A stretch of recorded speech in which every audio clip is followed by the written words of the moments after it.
जर तुमचे ऑब्झर्वेशन एक नॉर्मली पळयल्यार एक्टराचे किंवा एक डायरेक्टराचे ऑब्झर्वेशन खूप वेगळ्या प्रकारे आसता. आमी एक नॉर्मल खंयचेय ग्लास दिल्यार ग्लासूच म्हणून पळयता, पण तुमी स्टोरी क्रिएट करपाक शकता. हां, ते तूं नरेटिव्ह मायंड आसा, तूं कितें हं, इंटरप्रीट करता, तुका तो हं, दिसतलो ग्लासूच म्हणून. हं, सो त्या म्हाका तो ग्लास उखलतना हांव कितें थंयसर आख्खो संवसारूच कितें उखलतना हातीन हं, घेता.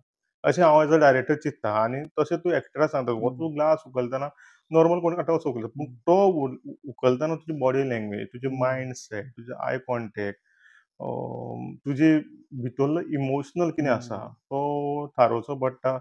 डायरेक्टरान एक्टराक समजोवपाक पडटा. डायरेक्टर व्ह्यूज एक हं, एक्टरा कडेन पावोवपाक जाल्यार एक बरें कम्युनिकेशन करचें पडटा. हं, समजुचें पडटा. एक स्टोरी डेव्हलप करून सांगचें पडटा. हं, एकदां बाबा तोच कित्याक उखलपाक जाय, म्हाका हं, त्याच डायरेक्टर व्ह्यून येवपाक जाय. हं, सो नॉर्मली लोक पळयतना एक गोश्ट एक बॉक्स खंय दवरला हं, आनी त्या खातीर आमी एक सर्कल मारला.